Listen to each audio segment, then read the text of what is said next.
Hey, everybody. Welcome to the GMI Rocket Show.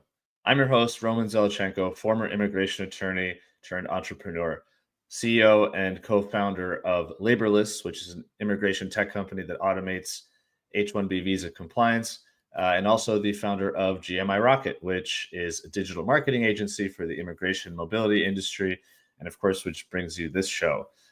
Today is, first of all, the last episode of 2024, which is really, really exciting.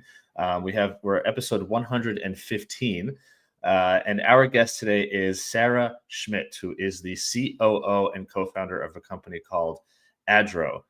So Adro is a company that works with international students and workers, so foreign nationals that are in the U.S. to study and or to work, to help them with financing options. Right, a lot of times banks in the U.S.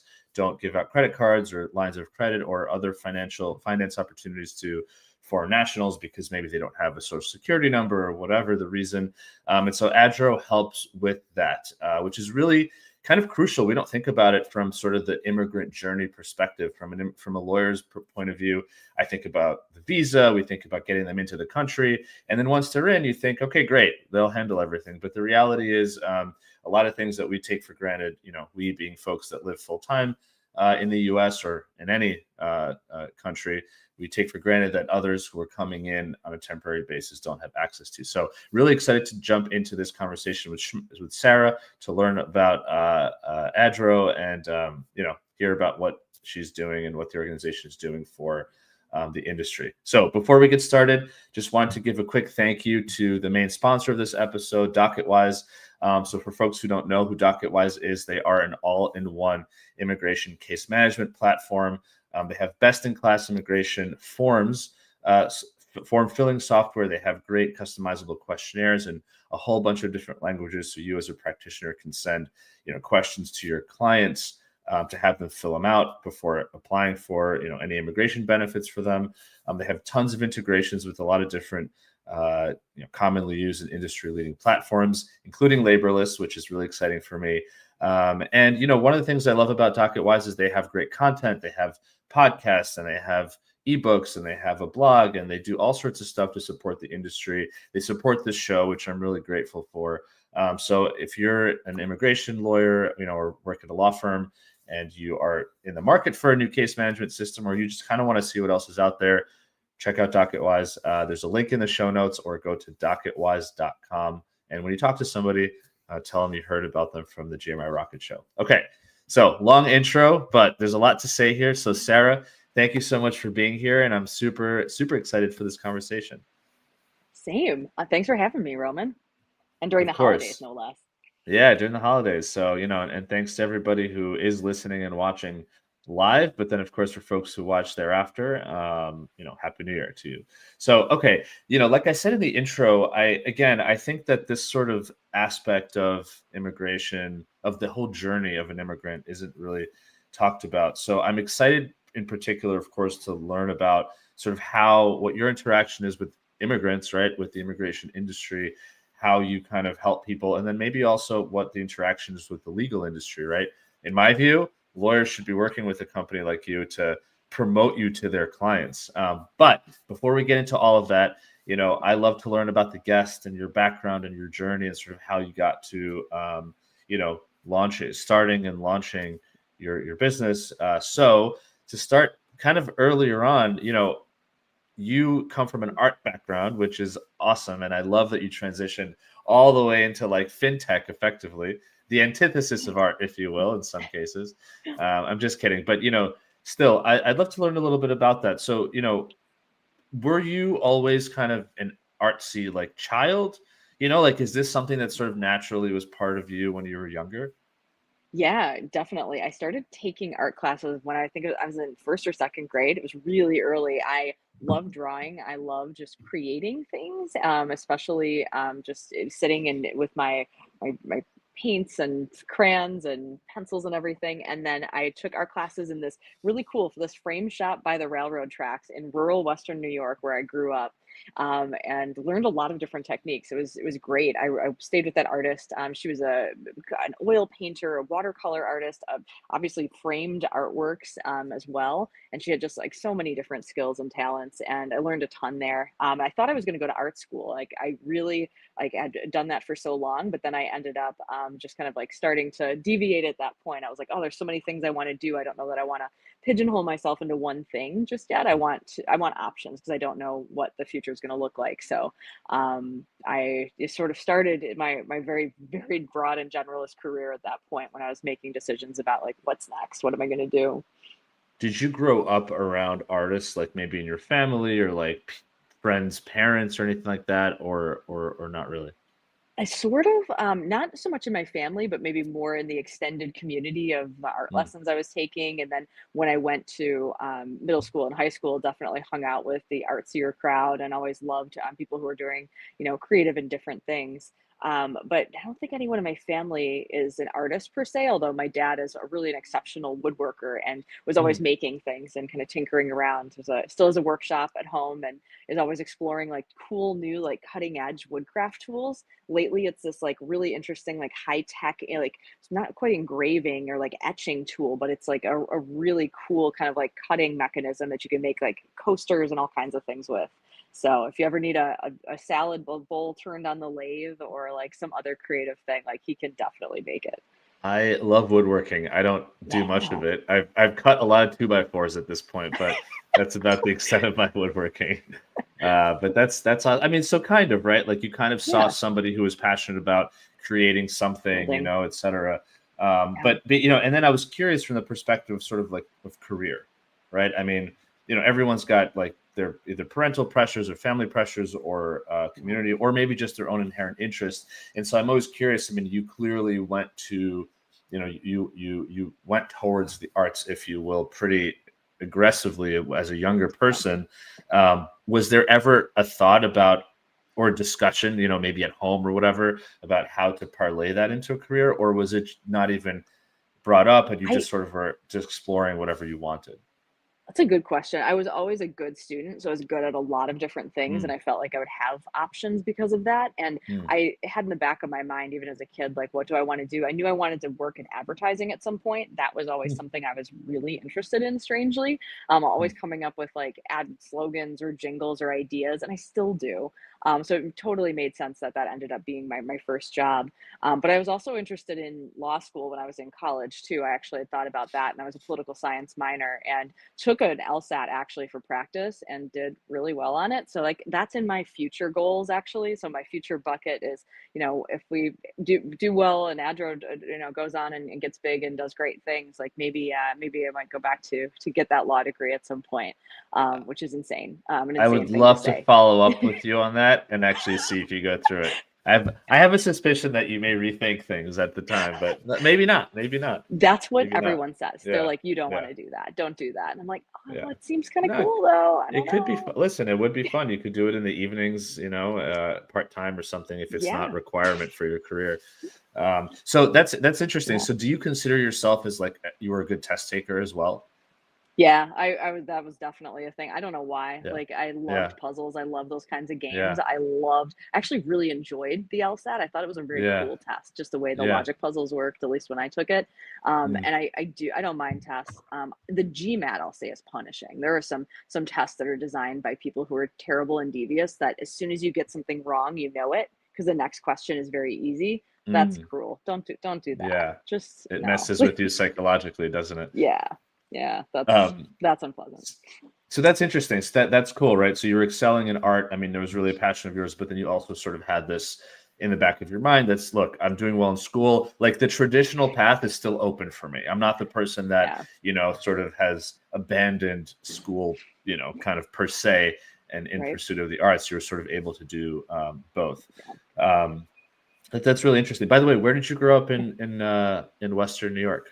Yeah, so I grew up in Darien, which people may know as being famous for having a Six Flags or an on again, off again Six Flags. It was a Okay, family owned amusement park, which many are, strangely. And then Six Flags kind of came in and ran it for a while, and then they gave it back, and then they're back. It's interesting. very strange, but I definitely worked there one summer. That was a thing. And it's an experience to have, but it's not known for much else beyond that. But we did do a lot of field trips. In the back is here is Niagara Falls. I am not standing in front of Niagara Falls, but I have been there on many school field trips. So Oh, it okay. is always very confusing when people go there to get married or have a honeymoon. I'm like, that's like a field trip place. That's so funny. That's like me and the Queens County Farm. People get Yeah. married there. That was my school trip when I was a Oh. little kid. That's so cool. So then, so you ended up, you went to university, you went to college, you got a degree in communications, right? Yeah. And then you said you Hmm. minored in political science. Did Hmm. you Were you kind of still dabbling with the arts sort of when you were in college? Like, were you still, was it part of your life in a sense? Definitely. My thesis was I wrote a book of poems. So I Mm, very much was imbued in the English side of things, and did some art classes as well, and tried to keep that going, but knew that like likely that was not going to be a paying job. I didn't want to necessarily do that right away. I still had that dream of like working in advertising, seeing where the winds kind of took me, and wanting just to keep as many doors open as possible. Which that's a choice you can make. I think you're going to accelerate your career a lot faster if you're very specific and focused. But you're going to have a very interesting time of things if you want to try to keep all those doors and options open to yourself. yeah, definitely. And it just makes you a more interesting person, I think, Yeah, if you are actually dabbling in a variety of different things. I think so. So what I find really interesting, and I mean, I guess we'll come back to this, but you kind of said you always love to create things. I find that running a business is very much an art form. I mean, there's business school, and there are a lot of very smart people that make a science out of it, or perhaps try to make a science out of it. But I think at the end of the day, a lot of it is art. You kind of wake up every day and you think, Yeah, what am I supposed to do today? You may have tasks, so it's not that you have literally nothing yeah, to do, but in from a big picture standpoint, coming up with things like your marketing and advertising, to yeah, product design, to dealing with people that maybe work with you. There's so much that's like fluid. And I kind of think about business as an art. I mean, I think about creating content for the business sort of as a bit of an art form, or yeah. going to conferences and thinking about how to set up the booth. That's a bit Oh of an yeah. art form. You're coming up with ideas, and you have to just implement them. I think the thing that is interesting about art and where how I liken it to business too is that artists really like to work with like a certain amount of constraint. And so the artist will work best when you give them some parameters, or you say, do this, and immediately like their mind is going to jump to pushing against those constraints. And that's why creativity works. Like it's very hard to say, oh, just do something for me. Like make very open-ended. That's a difficult thing to ideate from nothing. But as soon as you Mm. start imposing constraints, I feel like an artist's mind is going to work against those and come up with some really cool stuff. And I feel like startups are the same way and founders are the same way. It's like, oh, you've given me constraints. What can I do to push up and get as close as possible to Hmm. maybe the limits of what is legal or the limits of what is really today possible technologically, and do something that's going to break new ground? Or how can I break things but have you still like them and use them and want them? Like what can I do to really work within these systems, but also find new ways of doing things? So to me, it's like this play with constraints is very common in both.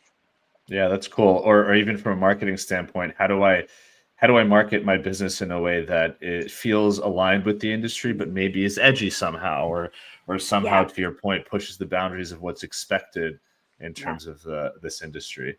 Um, yeah, that's great. So it sounds like you had this sort of in your mind if you wanted to work in an advertising agency. I mean, this was, yeah. I guess, what's the show I'm thinking of? Don't say Oh my Mad Men. gosh. Is it Mad Yeah, Men? yeah. Yeah. I haven't watched it. Everyone's telling me to watch it. I haven't watched it yet, to be fair. But I forget when it came out, but this wasn't like, you weren't inspired by the show Mad Men. You actually just wanted No, to this work was, in this. So yeah, I'm but curious what in inspired that. I don't. I think it was. Gosh, for as long as I remember, I just thought maybe it's ADHD. Like very early on, realizing that I probably had it as a kid and was like, I really loved the short commercial format. Like, oh, Hmm. 30 seconds. That's a great amount of time to focus on something. Um, there's something about the idea of just being able to distill information down into the shortest, quickest possible form or come up with something witty. Mm, I guess it's like similar to poetry, similar to joke writing, all of these things. It does take skill to be able to make something so concise that you understand a message and do something with a very small amount of information or with a very short interaction. I think that's always been very, very interesting to me. Like, how can I make as much of an impact as possible in a very tiny package? And so I think that was the original draw. But interestingly, Mad Men came out after I wanted to do the advertising thing, but I ended up interning at the agency that inspired it. So I no worked way. at Gray in the healthcare division, and that is commonly seen as one of the very similar corollaries for a lot of the stories there. And yeah, there's still elements of that there. I was going to say, does it track at all? I mean, was there any Uh, kind of Oh yeah. the Yeah, and good it's things, still the good like things? Yeah. some of the not so good things. So there's a reason I didn't go into the creative side of advertising. It is punishing, tough work, and it pays very poorly. Mm, And the media side was a little bit better, mhm. and certainly one that you had to really stay on top of a lot of trends, and it was much more dynamic. But it can be a tough industry to cut your teeth in. It still is. So can you talk a little bit about, because I do think that this will eventually kind of relate back to the work that you're doing. Talk a little bit about that first job that you did get, Yeah. working in the Man. sort of like marketing world. Yeah, it was, I was really felt like I was thrown into it in some ways. At first, I mean, the way I got the job was so classically American too. It's like friend of a friend networking. I graduate from school a semester early. I'm at a holiday party and, telling everyone there like, yeah, I'm looking for a job in advertising. This is the dream. And someone says, oh, I actually have a family acquaintance who, works at this agency. I bet she'd be happy to talk to you. And then just kind of got the ball rolling. Had a coffee chat, turns into an interview, and it goes from there. And those connections are so powerful. The people you don't realize through your network. So I always believe in just kind of putting out into the world like what you want to do because someone may have that connection.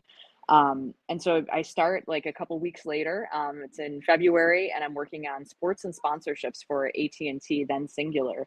And they're just giving the agency essentially a large pool of money and saying, how do we spend this? How do we spend this Mm, against really interesting, like sports related and sponsorship related opportunities? And the agency, it was very kind of like entrepreneurial focus there that they had, which was going out to all the different TV stations, going out to the cable networks, going out to a lot of different marketing partners and saying, we want to figure out a way to integrate or buy into your shows and your creative content that feels natural, that also helps our brands and our products. So they mm, were always like what Media Edge did that was so cool was trying to go to American Idol, like teaching people how to text by integrating AT&T phones into that, and then working with AT&T on the other side to say, let's make this free for your subscribers and let's get more subscribers this way. At one point I worked on Sour Patch Kids, and they then did the mm. integration with Kyle XY, where one of the characters in the show, Ollie, he was an alien who only ate Sour Patch Kids. So these are the kinds of things like you realize there's not a lot of boundaries in advertising. You can Mm. propose and do a lot of Right. things, and when you get it right, it feels really natural and interesting. When you get it wrong, it's really obvious. Let But me that was let me ask you yeah, this. Let me ask you this because I think that's yeah, so interesting. This point of there are no boundaries in terms of what you can yeah, propose, and I think that also goes to your point of your personal professional life. Like you could just tell people what you're interested in. If they're yeah, unable to help you or they're not interested, they won't respond. But you yeah, never know who says, "Oh, I know somebody who works here," or "I've got this connection," or whatnot.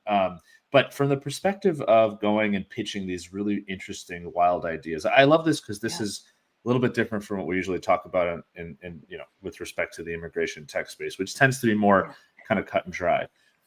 Do you think that there was the idea and the merit of the idea was what sold itself, or do you think it was, let's say, the influence of the person within the company you worked at, Media Edge, that yeah, was able to propose, and somebody they took him seriously, or I should say, they yeah. took the idea seriously because it came from that person rather than the idea in and of itself?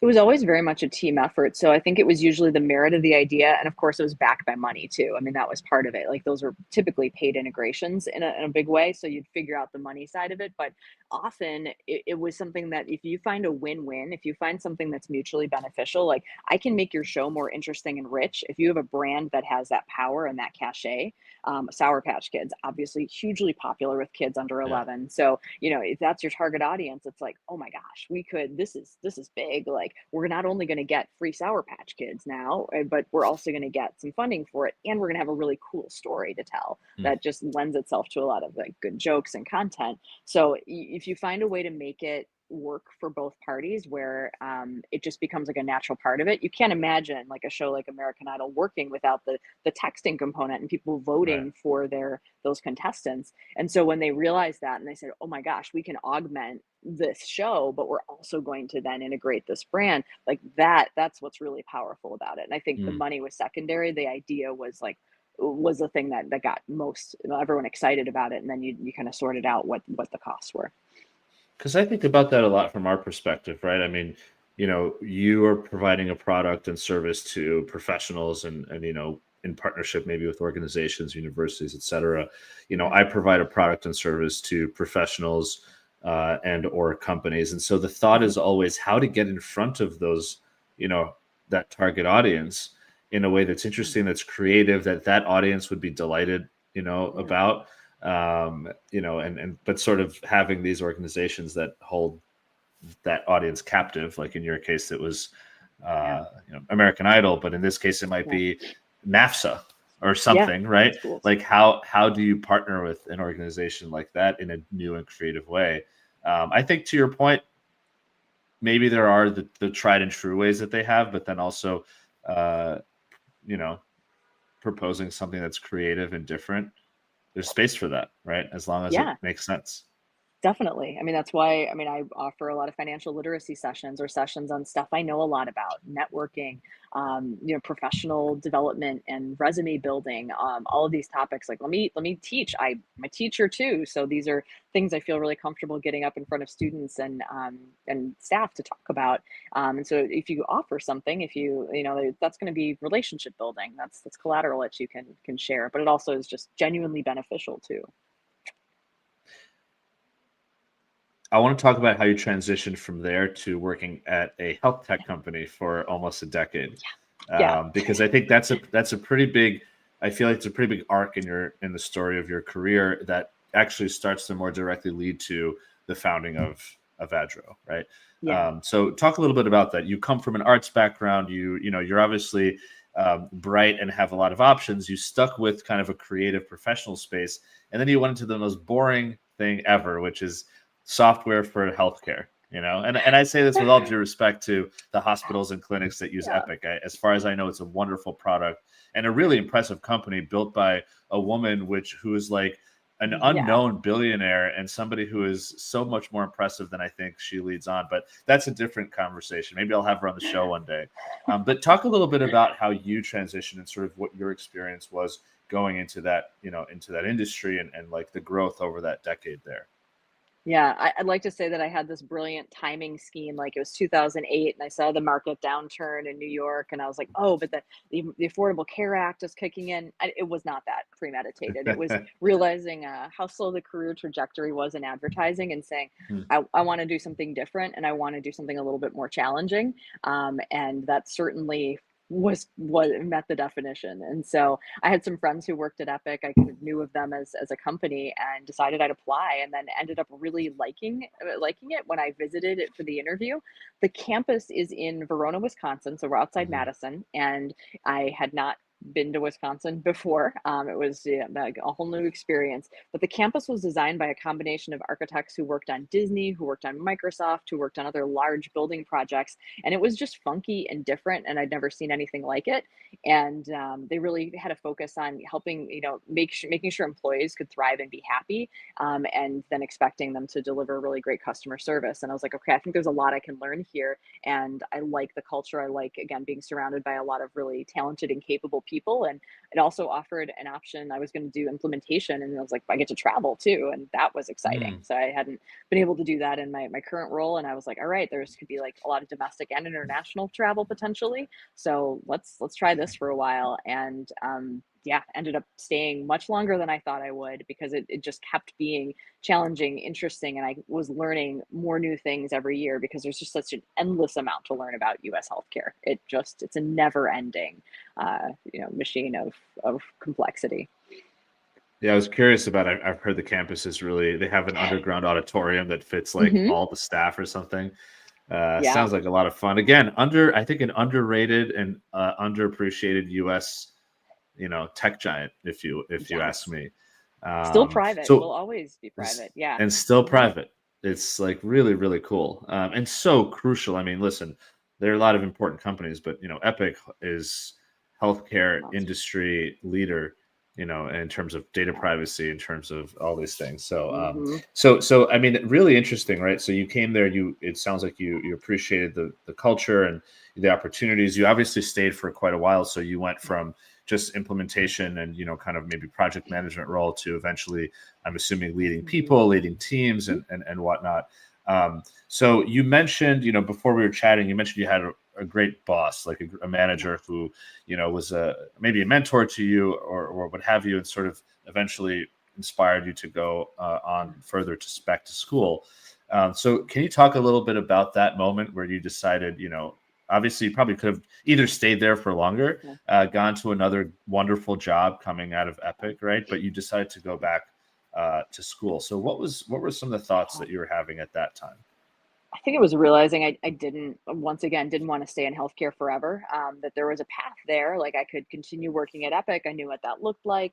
It's a very flat management structure. I watched the company scale from about 3,000 to 10,000 people, which was incredibly instructive as well. Learned a lot of really great management lessons there, and also just how companies can grow and how you maintain culture when you do that. And I kind of knew what that future looked like if I stayed, which was more of the same.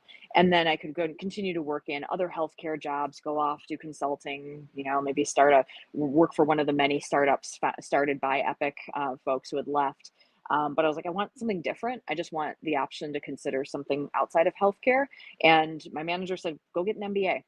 Go look at schools. Like that makes sense. I think you could try that. And I felt like I maybe aged out of a lot of programs. I know what was going to be open to me, and I really liked Cornell's program, applied and got in, and I was like, okay, this is it then. Like I'm going to take this jump. And I will say one of the hardest things I've ever done was leave Epic, because it's really, really tough to leave something you've done for a long time that you are good at. And I don't think we talk about that enough, in just like culturally, that you really, we identify with our jobs very deeply in the US. Most people see that as a critical part of their identity, and when you walk away from something that you know that well, that you've done for so long, it's like breaking up. It's a relationship that you're severing, and especially when it was good, and there wasn't necessarily Hmm. any reason to leave other than, I guess it's time. It Hmm. takes a while to kind of come out of that and rebuild. So I always tell that to people who come out of a culturally really strong company that they enjoyed working at or had a generally positive experience at, because it's a tough thing to do. Hmm. And it did take me a few years to kind of like I had to get into school mode, and then I came out of that and then Right. did something completely different again. And it made me more resilient over those years that I was, continuing to push myself to do constantly new things. But it's also really tough mentally. It is Yeah. exhausting, and it's uncomfortable. And there's not enough, I think, said about that, how hard Yeah. that can be. That's a really great point. But the reality of life is that you don't get 6 to 9 months to transition psychologically from one thing to No, another. You often have to no, jump into it right away. that's right. To your point, whether or not it was a good quote unquote breakup or Yeah, a bad one. yeah, If anything, like you said, a bad one is easier because you're mentally yeah, gone. You've hmm, left that old space behind. Here, you're sort of you miss the people, you miss the place. Yeah, yeah. it's a really great point. You're right; it's not talked about enough. So, but you did that, right? And you went forward full steam ahead. You graduated. Did you, by the way, Did. did you think about ever going back to Epic? I mean, now you had this MBA degree, you had positive experiences. Were you ever like, maybe I could level up within the organization? There isn't really more leveling up to do Mm, based on the role I was at. The senior leaders were always gonna be engineers by design and by default, so there really was mm, no chance that I could go back and be like, "Oh, someday I too could be CEO." That's not the right. way the company was structured. They wanted to be engineering led, which makes sense. I think that's smart for a tech company to really know their business, and they have a very clear line of succession, and that was well known for a while. So Mm, I kind of knew that was another kind of reason I moved on too, was like, all right, I'm going to be literally doing the same thing if I stay. And while that's enjoyable and great, if I aspire to do something else or have a different title or want expanded leadership opportunities, I'm going to have to go elsewhere. So I thought about it. It was tempting to be like, oh, it's familiar and comfortable, but right. I'm glad I pushed myself to do different stuff, even if it was, again, very hard and uncomfortable. But it was looking back for the right move. And so I know that after this experience is when uh, you joined Amazon, right? And you were there Did. for almost Yeah. almost 4 years. And I don't want to dive into every single role you've had, for a period of time, but this was the last kind of, I guess, full-time job you had before you really broke off on your own. So I'm just curious, what was that experience like? You went from a big tech company to a much bigger tech company, an even bigger tech company, right? That is also really focused on delivery of good quality service, customer service, et cetera, high expectations of staff. What was that experience like? What did you kind of pull from your time Oh at man. Amazon? Oh man, I was scaling grocery delivery and opening physical grocery Mm, stores during the pandemic to start. I will not forget being in a room and talking about expected growth of grocery delivery in 2020 is going to be pretty low. This is the end of 2019. They're like, it's just going to kind of be steady. So, metrics aren't going to go wild. And 3 months later, standing in an unopened grocery store that was the last store in the US that still had bleach, Clorox wipes, and toilet paper on the shelf and thinking, we aren't ready to turn this on. It's going to be an onslaught. And yeah, it was just like buckle up and hang on for 4 years. That was really the theme. I certainly learned a lot. Another very culturally strong company that was extremely consistent and dedicated to teaching a culture. And no matter, Amazon is like up to a couple million people during the holiday peak season. And everyone knows the Amazon principles. Everyone can identify with and generally really live and practice those, which kind of speaks to how that they're taught and how rigorous they are about that. Which I think there's good and bad things about that, but there's certainly great lessons to take as a startup founder. Like, how do you establish culture? What are the things that you want to imbue? It made me think a lot about that because I knew going into Amazon that this would likely be that last big corporate job before I started the startup mm, path because I'd met my co-founder in grad school and we knew at some point we're going to do something together. It's going to take a couple years, but when that idea comes up, when we're ready for it, let's be ready to make the jump. So that was in the back of my mind, and I was thinking about mm. what skills do I need, what kind of experiences can I have here that will help position me for a future startup role, whatever that might look like. So for me, it was about kind of collecting interesting and different experiences, working under different leaders, moving around a little bit, and making sure my experience felt like very Amazonian. Like, what could I do here that was very classically Amazon, to take that away, and then be ready to make a very extreme jump. And that's exactly what I did. So it's a really perfect time, talking about entrepreneurship and sort of starting a business. I want to take a quick pause and thank the second sponsor of the show, which is Journey. So Journey is spelled Joorney. So Journey is actually a leading provider of business plans for immigration applicants. So they actually work with entrepreneurs, founders, investors, and folks who are trying to start a business in the U.S. and Canada, all over the world, and help with creating business plans that are specific for the immigration space. So for U.S. immigration, if you're an immigration lawyer and you handle EB-2 visas, EB-2 NIW, I should say, national interest waiver, E-2 investor visas, EB-5, investor green cards, and L1 new office visas, et cetera, you typically need a business plan for all of those. And so Journey is the leader in that space. So they partner with immigration lawyers, and I've known them for a number of years. They've partnered with me. They've supported a lot of my work. They're a wonderful team. So if you're in the immigration industry and or maybe you're a foreign national and you're looking to start a business in the U.S., maybe you're interested in E2 visa. Or an EB2 and IW, or if you have financial resources for an EB5, check out Journey, JOORNEY.com. Of course, you can check out their website linked in the show notes as well, and let them know you heard about them from the GMI Rocket Show. So thank you to Journey as well. And Sara, I think that was a really great moment because it sounds like what I really love about this story, and I'm so impressed. And I almost feel like you should write. I mean, it sounds like you probably mentor people, but maybe a book or something about how to, if you have entrepreneurial ideas or passion or drive, nevertheless, how can you still pull the most out of, let's say, quote unquote, corporate America? I think people discount corporate America, but at some point, JP Morgan, Chase and Co. Well, now it's a conglomerate, but at some point that was a startup. That was a guy who started a bank. Epic was a startup with, this woman who started a HealthTech company. Judy.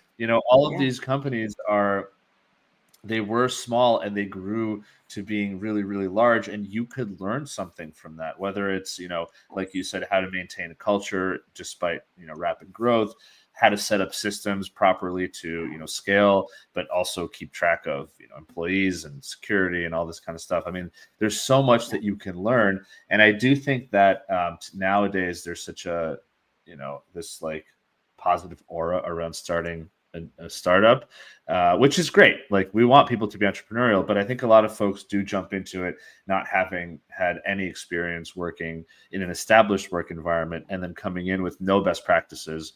It's sort of like I just started playing tennis and I went on YouTube and bought a tennis racket and I played for a little bit and I realized I need training, right? And I went with a coach, and the first time he was like, "Your form is all off, my friend." And why? Because I never learned from anybody who had experience with it. I tried to figure it out, quote unquote, on my own. And I started to develop bad habits. And this actually can happen in a small business. So I love that you sort of, especially at this point of your career where it sounds like you thought you wanted to start a business in the future, right? You had already work experience, you had already had some work experience, but you still thought, I want to go and extract a little bit more knowledge and information from this behemoth of an organization that's clearly doing something right before I start my own business. So I kind of want to, I guess it's backtracking a little bit into your business school days, but I'm just curious, before we get into, Adro and what the company does today, what was it that kind of inspired you to, connect with your co-founder and start thinking about we should do something together? Yeah. We connected really early on. I liked how irreverent and just how unique, like himself he was. He was just very confident and fun, but smart. And I just I like that we ended up traveling the world together over winter break, and had a great time. Not only did we not kill each other, we actually like enjoyed being around each other and realized like that we would work together well in the future. Like we had different like but complementary styles, and we're like, okay, someday let's do that. Like he was going to go off to Mastercard to pay back the MBA because he was on a kind of sponsored program there, and knew he needed to put in at least 2 more years of service, but was thinking like at some point I want to break out and do my own thing. And I said, me too, but I also knew well enough I wasn't the CEO. I'm the COO. I'm going to come in and provide structure. I'm going to do a lot of different things, but I'm not the ideas person, which is really interesting. Coming from the arts background, I don't actually love the ideation stuff. I actually really like the execution. I like playing around with and figuring out what works, but I'm also really good at figuring out what doesn't work and fixing stuff. And so I knew my role in that, and I think that it can be a hard role to fill. And so I was like, when you are ready for this, when you're ready to have a COO, like I'm that person. I will do that. And so we just kept in touch, and then 4 years later, it was like, all right, we've got the idea, and it was born a little bit from some of the travels we did, but also our highly international friend group that, I've always been in very, very diverse school settings going back to high school. and always had friends who came from around the world, and realized like their experience is so different and sometimes so much more expensive and more challenging here in the US. How can we make that better? That was kind of a thread that we've been pulling at for a while. And then finally it kind of coalesced and came together, and we're like, let's just try this thing. Let's take a run at it. Which was exciting and scary, but I felt extremely ready for it. Like I'd really been mentally preparing for it for years, but also financially. I think it's important too. Like having those corporate jobs gets you ready to do a startup in so many ways. But one of the things it does is it helps you build up that financial cushion, which gives you more Hmm. flexibility in those early startup days and lets you take more risks because you're not dependent on raising money right away. So I Hmm. can't stress that enough, that it doesn't hurt you. It can actually help you. I wish you told me this when I left my full-time job, because I definitely left too early. I didn't build up enough of a cushion. So what was the idea in the beginning?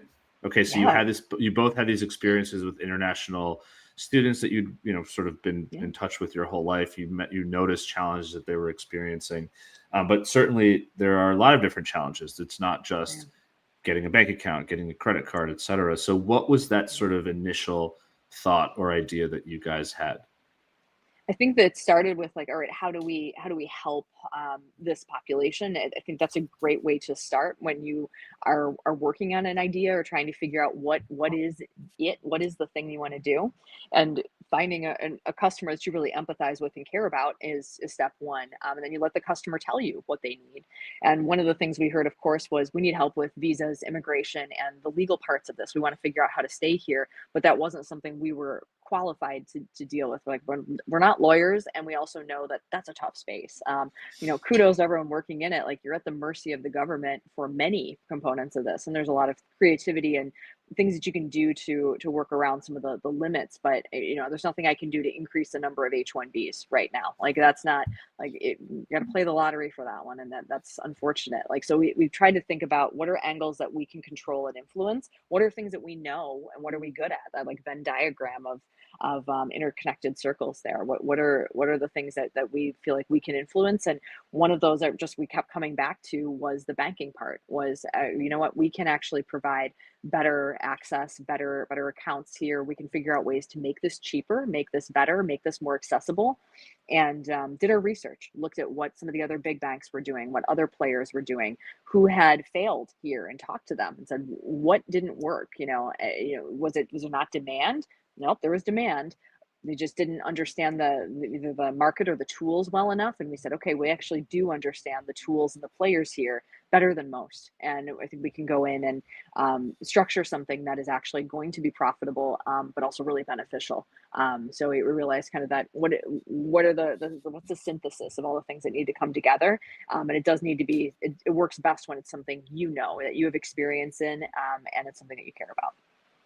So what does Adro do today?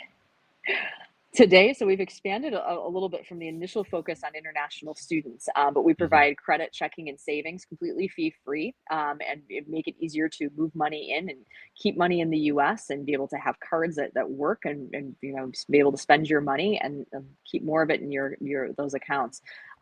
So we provide those accounts to any visa holder who's here in the US. So students, workers, folks here on a refugee status, and we'll be expanding into the business realm as well next year, which we're really excited about. So just finding ways to make just banking easier, but also building credit and getting established financially, since it's really an important first step in the US.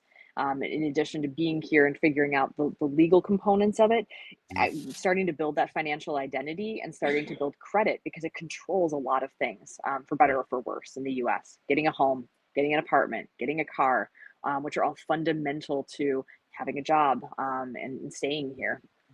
Right. What are some of I mean, this is, and as I said in the very top of this episode, this is not something that is talked about often in the strictly immigration Yeah, space, immigration law space, because to your point, our responsibility is getting you in here, enabling you to stay here lawfully with the right documentation, or, yeah, if you're undocumented, figuring that out, working through all of these things. But then the lawyer's job is not necessarily to help with these, kind of seemingly day-to-day things, even though they are crucial. I mean, honestly, there is some connection, because it also may offer financing to help a foreign national be able to pay for legal services, right? That's a slightly different conversation, but that is part of it. So what are some of the challenges that, as you guys started working on this, and you realized, okay, this is a population that we would like to help. You started with international students, right? Something about is the financial sector, finance, et cetera. What were some of the challenges that, you kind of ran into, or you noticed that this population had when you started working on it? And I guess, how has that transitioned into what you've sort of solved for it today? Yeah. I think one of the challenges that we have, and I think we'll always have as we look at customer acquisition, is finding people at the right point. When do you start thinking about banking? When do you start thinking about finances? And for some people, it's very late. So there's an education component here to say, you should think about this before you move. You actually need to think about this very early on so that you can have money in an account. So when your plane lands, you have a way to get out of the airport. If your cards from home may not work, and that's not something people consider, and then they're like, I don't have a plan for this, what am I going to do? And you're relying on strangers, or you're trying to navigate that, and it's just added stress you don't need and want. So we found also working with partners, finding others who are helping people come over to the US and stay here. We're well positioned to kind of help explain those challenges, and then say, here's an option that might want to think about.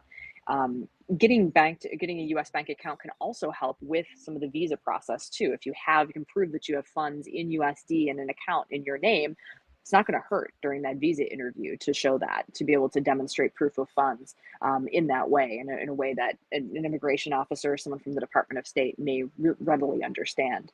So I think these things are increasingly linked too. And for certain visa types too, you have to demonstrate that financial capacity. Right. And so having a US account can help you do that.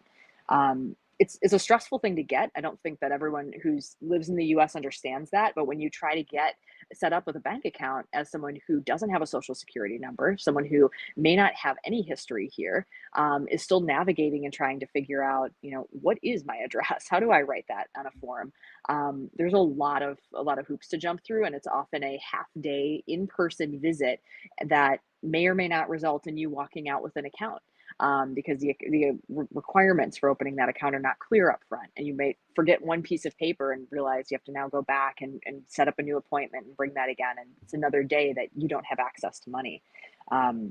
So there's a lot of problems to be solved within that chain, and so we realized, let's make this digital, let's make this accessible from home country or from the U.S., and then let's find ways to let people know about it at multiple steps in that immigration journey, so that whenever they're ready for it, if they're planning and thinking ahead, or if it's something that they're realizing more last minute, they have options. They're going to be able to get access whenever they need it.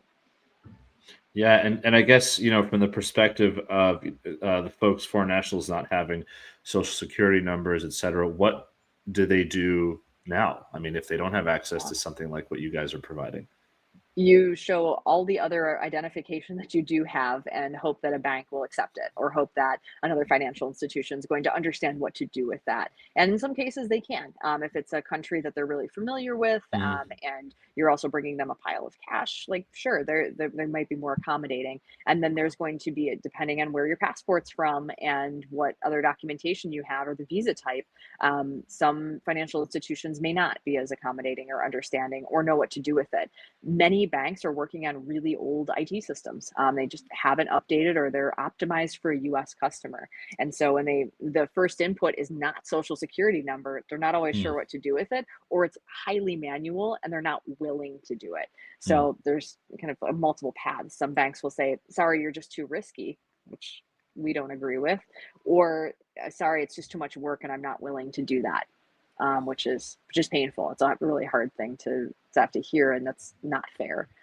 So we're like, this is work we believe in, and think that this is worth maybe the extra effort to thoughtfully design something that works with passports first, that works with other forms of ID, because there's a lot of different modes of entry here, a lot of different forms of ID that are equally valid. So talk a little bit about how Adro works. Okay. So in a typical scenario, like you said, you come in, you present some evidence of your existing funds, or some evidence of who you are even, and then the bank makes a decision based on some, risk profile calculation or whatnot. this does not necessarily exist for foreign nationals, especially if if you're an 18-year-old coming to the US, you don't have your own money, you're coming from, you could be a plethora of different countries. How does Adro as an organization view this risk analysis? How do you make decisions? Like what separates you from a traditional US financial institution that supports foreign nationals? Yeah. I think the first thing we do that's different is really reaching folks and helping them get set up before they're here. That is not common at this point, and it really removes a hassle and another chore that you have to do after arrival. So you can get the account originated and submit all the information that you do have very early, maybe even months before you arrive, if you know and are confident you're coming here. So that's, I think, one thing that's different. And then because everything's digital, it's like easy to do from a phone. So great for students. I mean, we're even seeing that many of our student users aren't even requesting physical cards, aren't using them. They're doing everything on their phone. So it's so important to kind of meet customers where they're at, quite literally and geographically, and then take them at what they are able to give us and parse that. We're running a lot of the same identity checks as any major bank, any financial institution. That's a big part of what banking is. It's kind of deeply unsexy under the covers. It's like, yeah, let's just verify someone's identity in like very deep and rich ways. And if they are who they say they are, great, we can give them an account. And if they're not, showing up on any flagged boards or with the government, there's not any issues there. There's no past reports of fraud, and nothing that we need to really worry about or caution. Like we're comfortable moving forward too. So it's a lot of just identity checking, and then for us, not just taking a potential customer and saying, hey, I think you're risky because of where you come from, and I'm going to disqualify you even before you apply. So that's really, I think, the behavior that we want to change and we want to see changed in the banking industry. So what's this position that you do take? Like, how do you look at Yeah. risk profile of an individual, regardless of where they're coming from? Is it based on their visa and their projected sort of, financial value, quote unquote, in the US? I mean, is it from what you can share? Maybe that's your secret Yeah. sauce, but from what you can share, sort of what do you look at, right? That other banks just cannot, don't. Yeah, it's not so much that we're doing something that other banks can't do. It's we're doing what they're not willing to do in some cases, and go a little bit deeper, and then work with somebody and provide that level of customer service to say, "Hey, like this isn't enough. I have more questions for you. Let's talk about that." So yeah, without getting into all the gory details of our origination model, so a lot of it is just, I think, the willingness to do it, and the willingness to say, I don't believe you're inherently risky. I'm not starting from a place of assuming that, that malintent. I'm going to assume good intent until proven otherwise. And I'm going to run these checks, and until something comes up that, if the government says, nope, cannot proceed because you're flagged on a watch list, that's one thing. But as Right. long as it's, hey, of course you're risky. You're a student. You're 18. You're moving to a new country. You don't have a lot of money. You're taking out loans, but I believe in that potential. And as long as there's nothing that says that you can't be here, if you've been given a visa, there's really good chance to believe that you can come here and be successful if you work hard. And I want to honor that and help you on that way. And so what do you do, if the risk does play out where the person isn't able to pay? I mean, right, they may not have assets in the US, you can't reach them. I mean, I guess Mhm. that's part of the model anyway for any bank, right? There's loss, that's part of Yeah. the business model. But are there different considerations when you're working with foreign nationals versus, let's say, American residents or citizens? Or is it sort of like you write off losses and you kind of Yeah. hope for the gains for with some other clients? Yeah, I mean, that is kind of the approach you take if you get into that debt space. Right now, most of our products are more in like the checking, savings, and then Mhm. even our credit card functions a little bit differently, and it's more of a secured or deposit-based card. So it's not really a debt product. So that is beneficial. It gives you all of the benefits of credit, like credit building and working towards that score, building that history, but without the risk of actually going into debt. So we are a little bit protected and insulated from that now. If we do roll out about loans and any kind of debt products in the future, including a true unsecured credit card that is Mm, more of a true loan, then obviously we are going to have to understand the risk that comes with that too. And I would assume that, it's really, if it's similar for citizens, it's going to be similar for anyone. You kind of have to assess and decide what you're comfortable with losing there, but also know that there's obviously going to be a lot of people who use that responsibly too, and there's value in having that.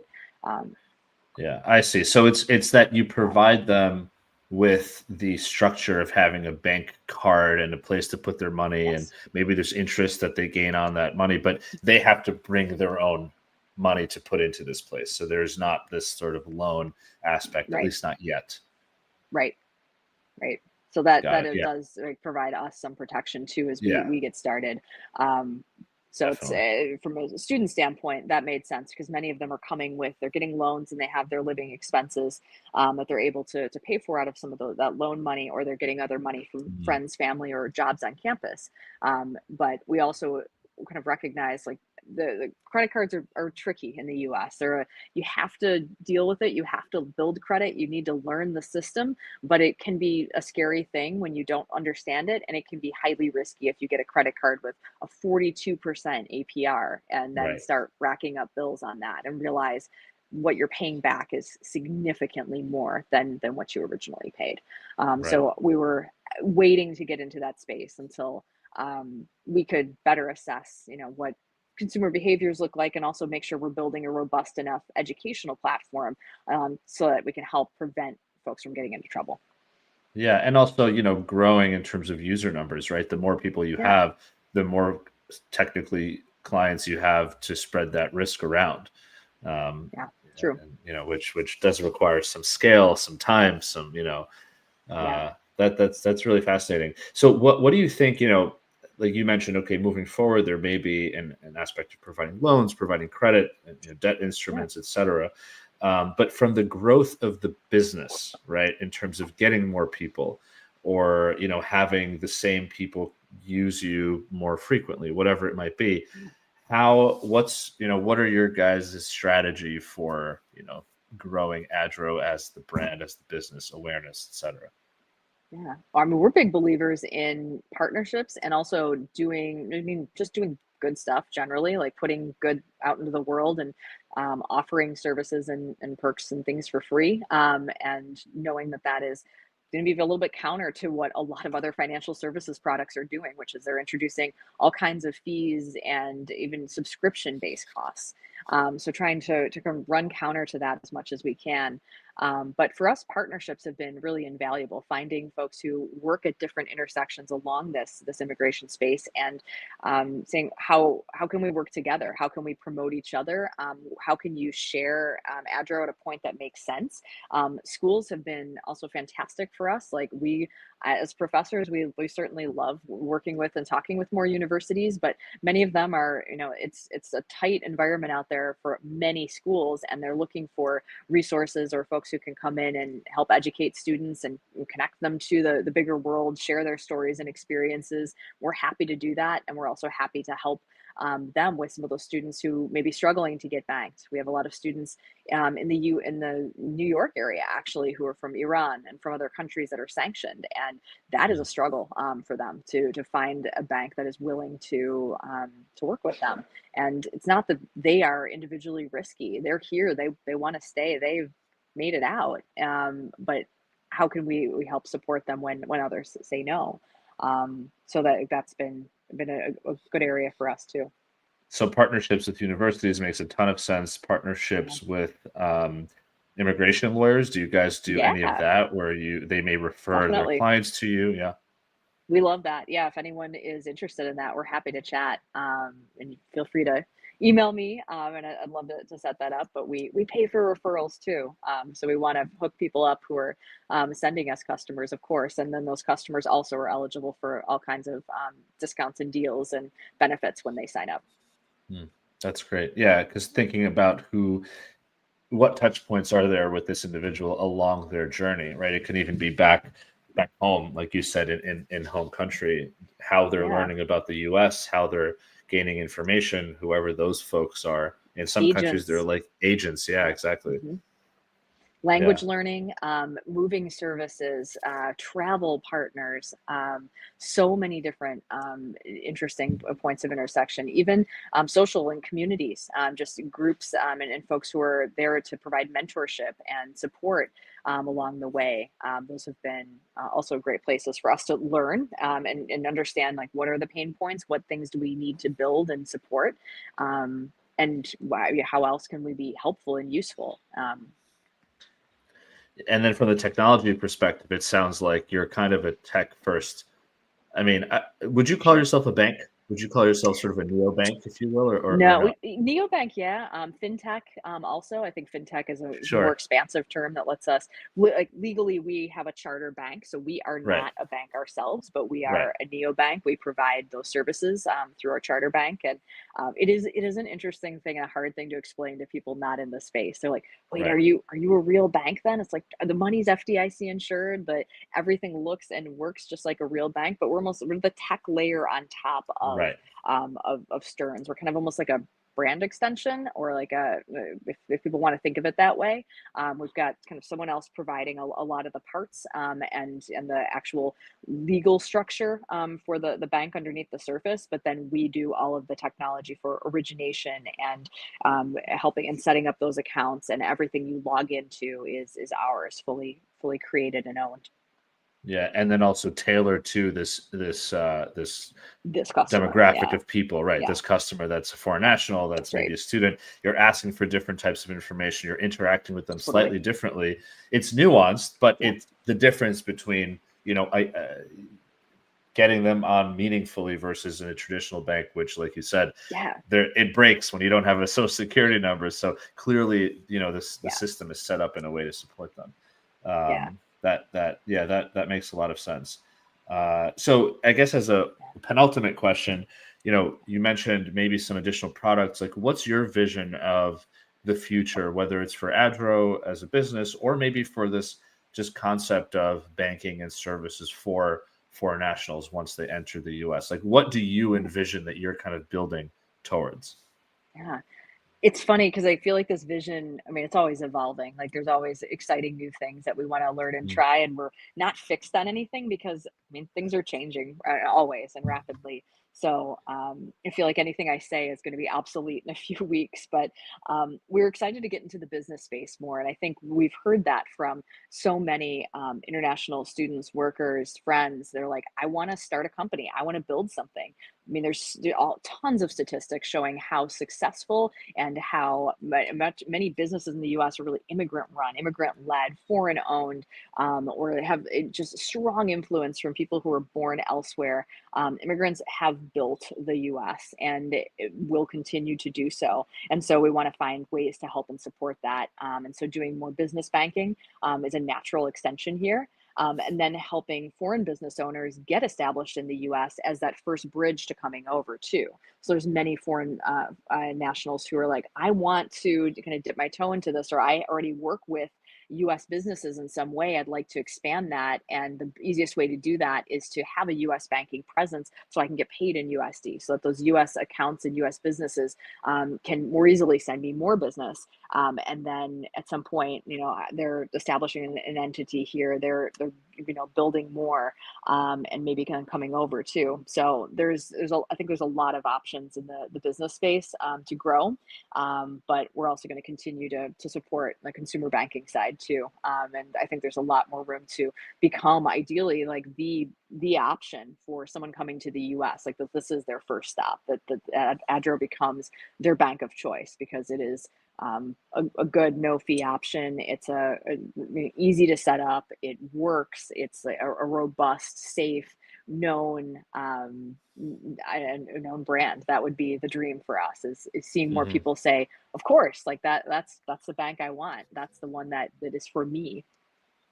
Do you think, and this is could be a whole separate discussion, but kind of maybe briefly, there's Yeah, discussion obviously with the Trump administration coming in and whatever challenges there may yeah, be from an immigration standpoint. However, yeah. and I say this as somebody coming from the compliance standpoint, you are supporting foreign nationals with something that is kind of an objective check mark, if you will, Mhm. with respect to their status here, with respect to their intentions here, Yeah. setting all of the potential challenges and stress aside of what may come with the new administration, do you believe that Adro may be, or I should say, where do you Mhm. believe Adro may sit in the new kind of paradigm, or whatever the paradigm will be within the new administration?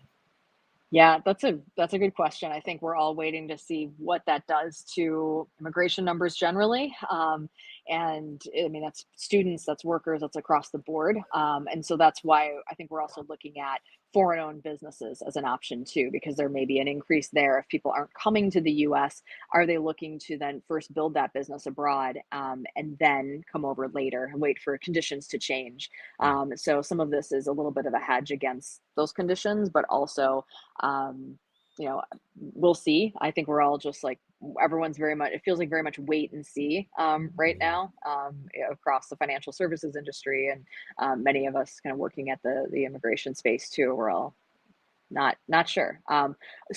Schools obviously have encouraged students to come back before January 20th, just in case of immediate disruptions there. But long term, I think there's also a lot of optimism, and we're seeing students still see the U.S. as a really strong option, because the Yeah, U.K. and Canada and Australia have imposed some more limits recently on yeah, students, and have had some issues with, especially the proof of funds, not really following that process as stringently right. as they should, and then like some lockdowns and more caps as a result of that. So the U.S. has not quite seen that yet. So the U.S. is still considered a good option for students, and very schools themselves are very open, obviously, to taking more students. Yeah, I mean, I think there would have to be a massive Yeah, geopolitical shift. I mean, something of yeah, astronomical proportions for America to not be the top destination, or let's say top three yeah, at any given point in time. yeah. So I suspect no matter what is said on the news, no matter what people are kind of worried about or not worried about, that, and I tell this to people all the time who are, who have questions about immigration. I tell them, look, no matter how challenging it may be, it's just another bump in the road, but people see Yeah. America, rightfully so, as the place to come to, enjoy the fruits of their labor, regardless of who they are, where they Yeah. come from. Like, America doesn't care. If you do great work and provide value to people, you will be rewarded one way or another. And I think for overall, no matter where people come from, they appreciate that. And I just think Yeah. it's a good thing for people to remember, again, despite this sort of fear or trepidation or just uncertainty that's coming. That's Um, true. yeah, that's interesting. But you're right. We will wait and see. Maybe we'll talk in a year, and things will be different, but hopefully things will be better. What I wanted to say Yeah. was that, Yeah. potentially this is a good thing if you allow more foreign nationals to have an official, Yes. bank account, right, where they can prove that they have funds in the U.S. in a secure manner, et cetera, et Hmm. cetera. I can imagine that's only a good thing, even in an administration that is being tough, that's going to be tough on immigration, Yeah. specifically because this is not wishy-washy evidence of anything. It is, Hmm. pretty clear proof of, whatever, even if it's one out of 50 things that an individual may have to prove, it Sure. shows they have a bank account. It shows they have money in the US. So That's right. hopefully that, regardless of what happens, that'll be a positive. Yeah. Um, this has been really interesting. I'm Good. sure we can go on for a long time, but not only do I want to be conscious of your time, there's a lot of unknowns. So I think we will have to wait and see. But before I let you go, I'm putting you on the spot All here. right. Okay. You Uh-oh. said that you used to love coming up with jingles. My question is, do you have a jingle for Adro? That's my first question. Because if you Ooh. do, I want to hear it. If not, No, I think I need to owe it to you. That is a great question. We have a lot of taglines that we've played with. Um, okay. I unfortunately, they all have to be run through our sponsor bank before Ah, I say them gotcha. so Gotcha. I get to claim that. But now we're gonna have to come up with a song. I think that's our goal for 2025. We're gonna need a jingle. We're gonna do a We're gonna follow-up episode where we okay, only discuss potential jingles, and we rate or them better, live, yay or nay. I could sponsor a future episode and you have to play it. Done, done. It's it has got to. If there's music involved, listen, jingles, 1-800 mattress. I mean, there's so many commercials. that are true. where the jingles work. If you guys do this, I can see nothing but growth in your future. So Radio ads, that's where it's at in 2025. We're gonna get on radio. Immigrant communities, for what it's True. worth, are massive listeners of local radio stations. That's true. So I think you're onto something there. All right, I will hold you to that. But Sara, thank you. This has been a really fun conversation, really wonderful.